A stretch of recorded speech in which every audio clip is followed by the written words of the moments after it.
We are going to hear the DNS Resilience Report for 2025. I don't know where is my speaker.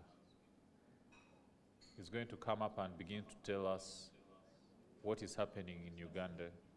He's going to tell us what is the state of Uganda's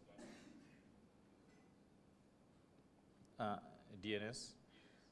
And also he's going to present an assessment that has been conducted towards building a secure and resilient DNS for the future of Uganda.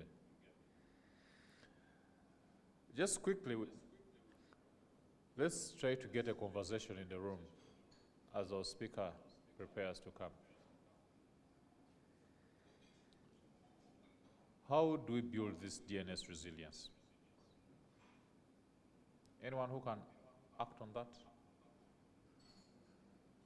How do we build our DNS resilience? It's just an open question. Anyone who has an idea? Because we know that every Ugandan or every member in the room checks their emails or visits a website. Almost every Ugandan is transacting on mobile money, and all these depend on the DNS. But in case the DNS fails, then what happens? The internet feels down. And when the internet is down, the economies are distracted and all that. So, let's invite our speaker to give this presentation on the state of Uganda's DNS and DNS resilience. You're welcome.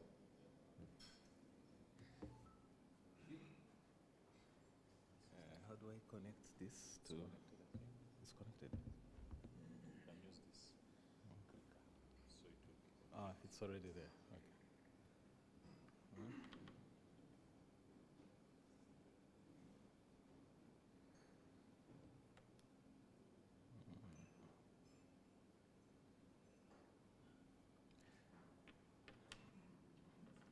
Good morning, colleagues, stakeholders.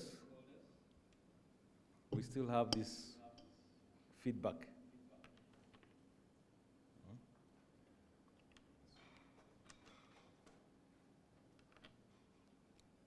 Okay, let's carry on.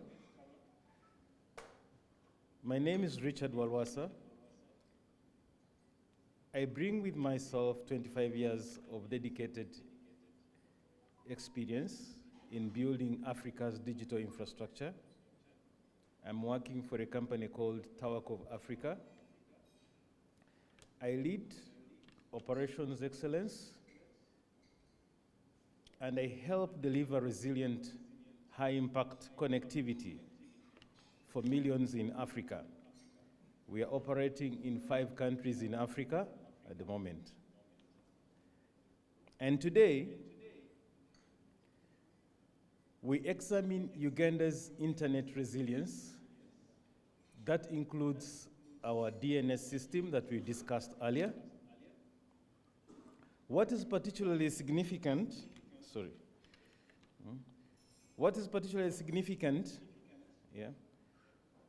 is that 95% of these users access the internet via mobile, okay? Making mobile network resilience absolutely critical for us to achieve what we really need in terms of resilience, okay? So to understand these challenges, systematically, we need to develop a comprehensive assessment methodology that I will outline next, okay?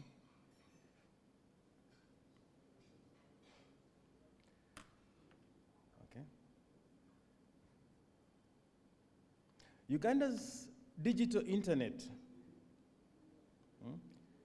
has a user base of about 14.2 million users. That's about 28% penetration as of early 2025.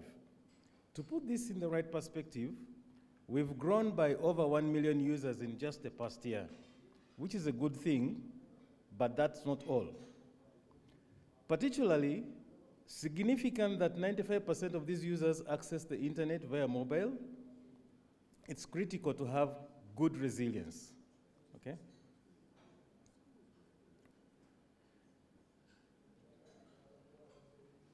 So on top of the positive side, our .ug country code top level domain is DNS Sec ready. That's good news. And we have established an established internet exchange point, thanks to Kyle Spencer's organization. That concerning part is limited DNS resolver diversity, okay? DNS Sec validation rates are low. We only have about 15%. That's a big issue. We mentioned it during our earlier plenary session that we need to get over and improve that ability in order to be resilient.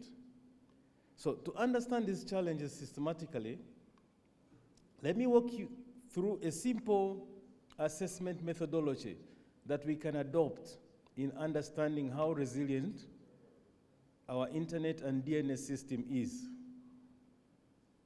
okay?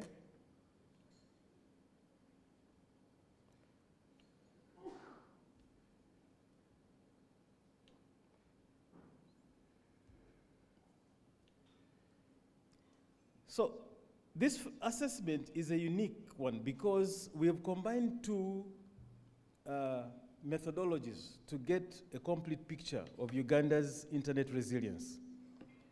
The first one is called Connect to Recover.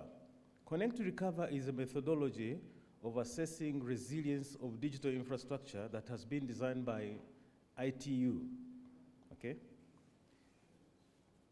And the Internet Society. This focuses on the overall internet ecosystem. That is, we are looking at the infrastructure, we are looking at the market, we are looking at the internet and ISPs, etc., all the service providers together, okay? Then we have the DNS Hackathon infrastructure reliability metrics that I came to learn about, which is a very good thing. This is now an initiative that is coming up locally.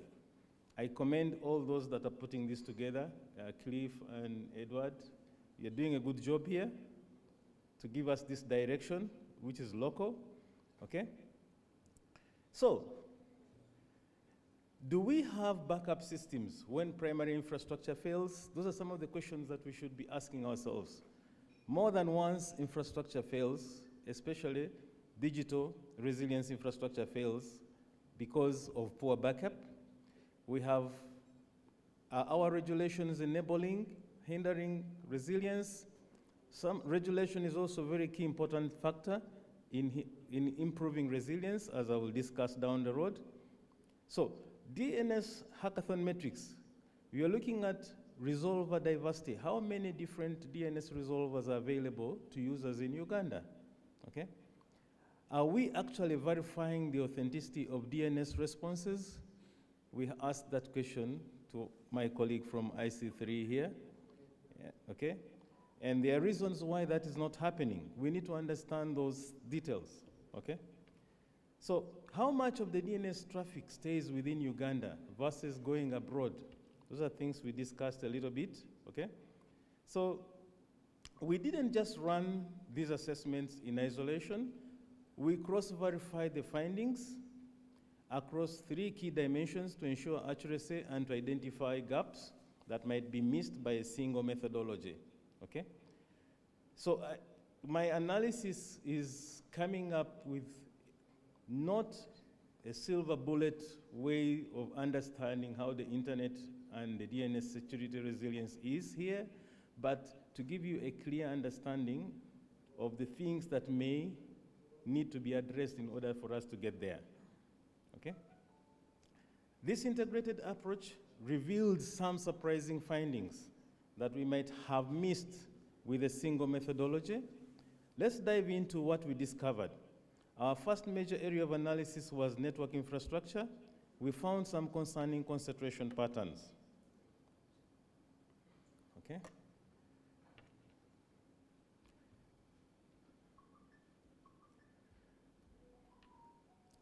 This assessment is unique because it combined 2 proven methodologies to get a complete picture of Uganda's resilience, okay? As I mentioned, we are looking at Connect to Recover, the ITU, and the DNS Hackathon infrastructure reliability metrics, okay? Let's look at the infrastructure. There are a number of issues that we need to look into. We need to understand the affordability of the infrastructure. We also need to understand other factors that contribute to security on the DNS system in Uganda. Okay. Okay. Yeah.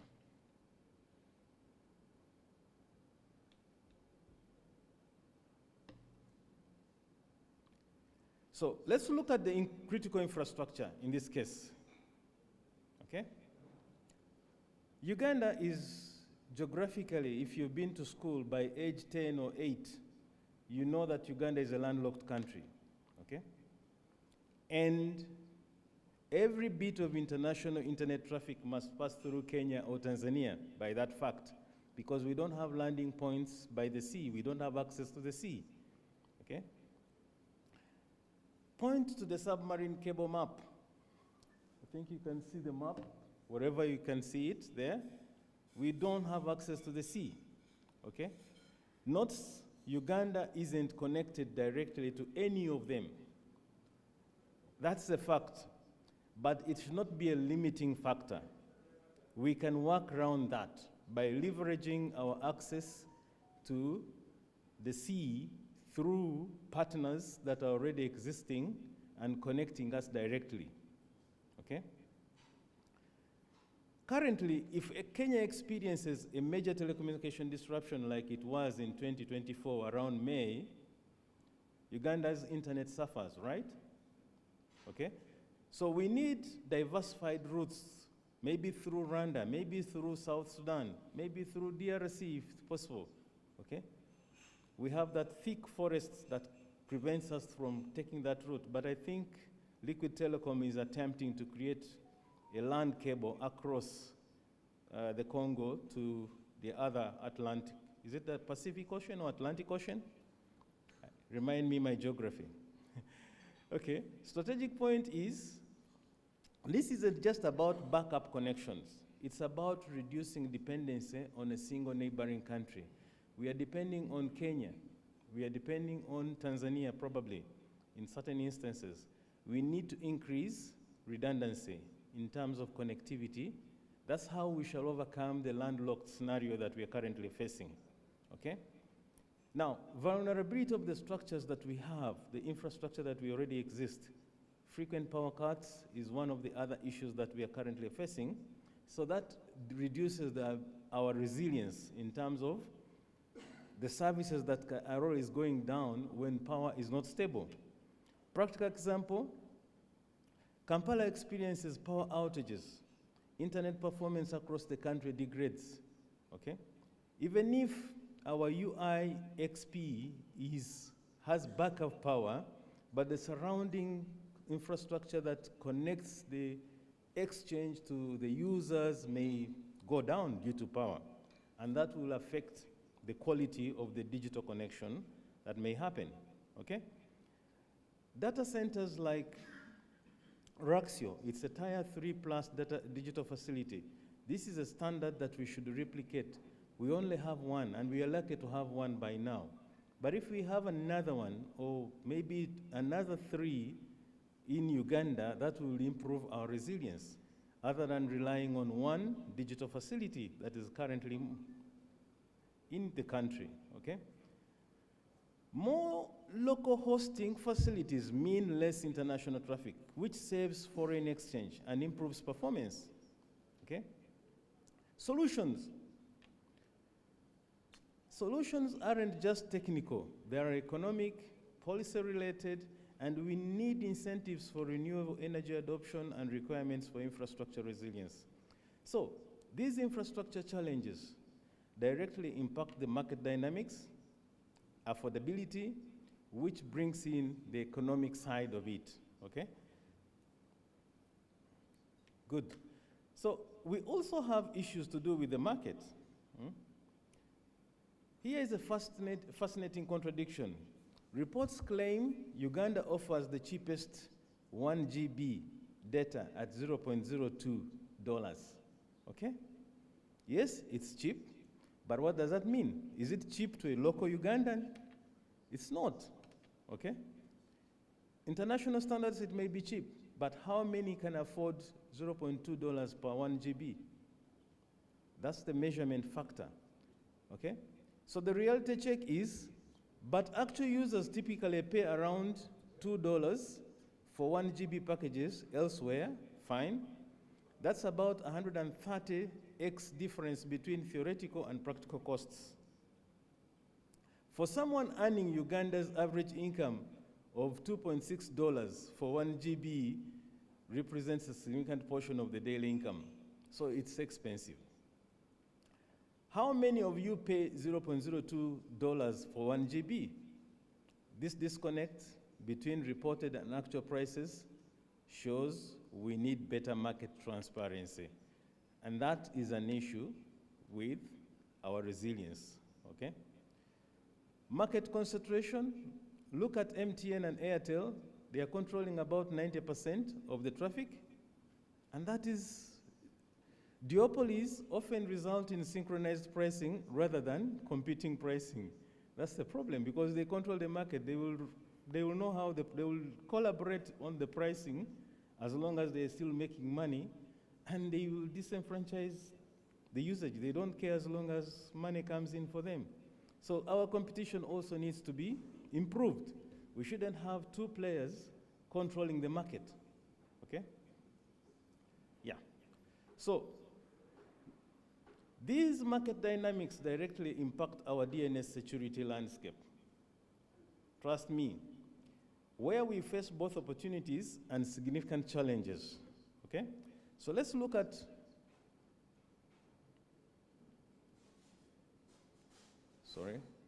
let's look at our DNS security landscape. Where does it fall? DNS security isn't just a technical issue, it's a national security issue. We are seeing increased cache poisoning attacks, DDoS attacks targeting DNS infrastructure, and DNS hijacking attempts specifically targeting financial institutions and government services. Take an example, if a hacker comes and establishes himself in Uganda, are we able to trace that hacker to the point in Uganda? That's one of the questions I will need my colleague from IC3 to answer. By what extent can we track that person effectively and pick him up with the current security status in Uganda? Would that be exploited as one of the weak areas to invite other people to come and use our stepping ground and hack into environments that beyond our control? It's also a security risk for the country, okay? So, UGCCTLD is DNSSEC ready. That is good news. But validation rates at ISP level remain so low. As I mentioned earlier, it's only 15%. Most of the DNS queries aren't verified for authenticity, okay? Yeah. So, going forward, based on these findings, we have developed strategic recommendations organized by priority and stakeholder responsibility, okay? Some of the recommendations, as I will walk you through. Each recommendation is color-coded by priority. Red for high priority, orange for medium, and green for low priority. So let's look at the network ISPs. One of the key areas that we should look at is expand the DNS resolver deployment, and this requires DNSSEC validation at ISPs. Those are some of the things we should look at along those areas. To what extent are we able to do that? What are the requirements for us to achieve that? And how should we measure our success in the next 5 years? By this time next year, what will be the improvements we've achieved? And we need to celebrate those small improvements because those are the indicators that will show us that we are in the right direction going forward, okay? So DNS resolver expansion. Every major ISP should deploy multiple DNS resolvers within the DNSSEC validation capability. That's very important, okay? We need to strengthen our IXP peering mandates to keep local traffic local, okay? So that we control and manage our local traffic, then our security should improve, our resilience should improve, okay? At the critical infrastructure, diversify cross-border routes as one of the recommendations. We need to see our, maybe UCC in collaboration with the operators, creating cross-border fiber routes through other countries, not necessarily Uganda or Tanzania, but also Rwanda, maybe Kenya, in DRC or Sudan, South Sudan, okay?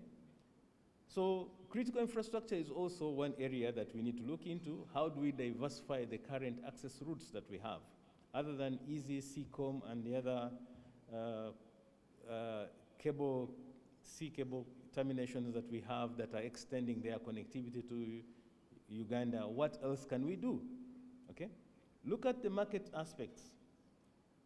Enforce infrastructure sharing across mobile operators. That is one of the areas that my company that I work for is championing. We are one of the service providers that ensure we build infrastructure for sharing purposes, okay?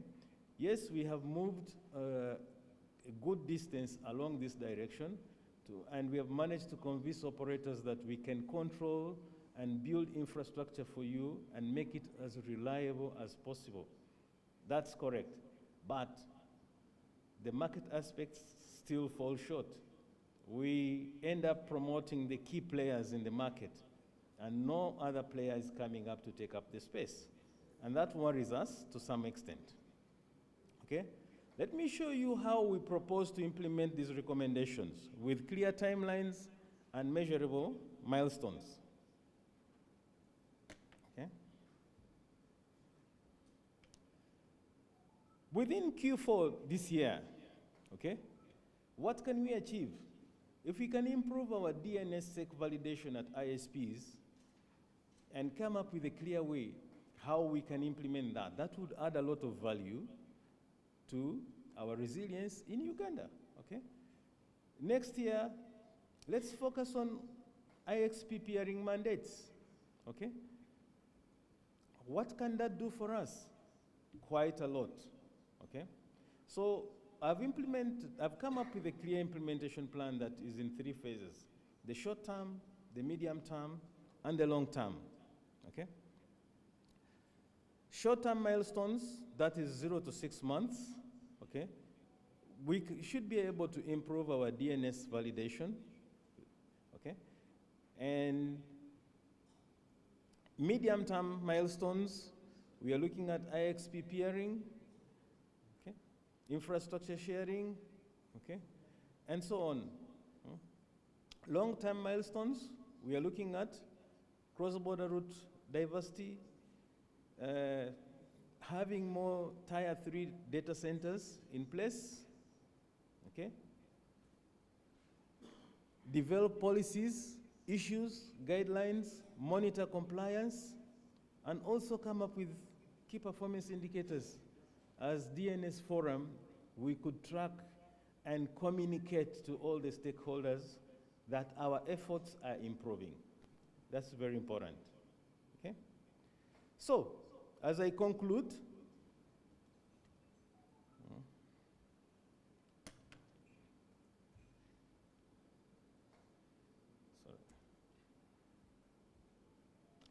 the encouraging news is that Uganda has established key foundations, which is good. We have a functioning IXP, we have a DNSSEC-ready CCTLD, we have a national backbone. This isn't about building from zero. It's about optimizing and scaling what we already have, okay? So limited DNS resolver diversity as a gap, low DNSSEC validation rates, it's a gap, cross-border redundancy weakness, that's a gap, and market concentration is also a big gap. So these challenges reinforce each other. Market concentration limits infrastructure investment, which reduces redundancy, which increases security vulnerabilities. And those are some of the things that we should look at, okay? Point to stakeholders as icons. Each of these stakeholders has specific roles and capabilities that are essential for success. I mentioned earlier that building resilience through collaboration is very important. UCC, NITA, RENU, ISPs, CCTLD registry, UIXP should come together.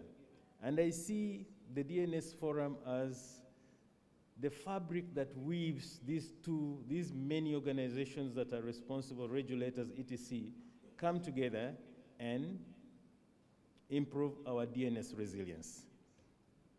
Okay? Success positions Uganda as a regional leader in internet resilience. So, a call to action, establish DNS resilience working group. I mentioned that earlier. We need a formal coordination mechanism with representatives from all key stakeholders. That's very important, okay? We need to develop a clear implementation roadmap, and we need to identify funding resources for high priority recommendations where applicable, okay? Starting with Q4, regular progress, reviews ensure accountability and enable course directions, okay? If the direction is not working because you are carrying out regular reviews, then you will be able to change course and improve what you're receiving, okay? Yeah. So, the encouraging news is that, just a minute. Thank you for your attention and engagement during this presentation. More importantly, thank you for your ongoing commitment to strengthening Uganda's digital infrastructure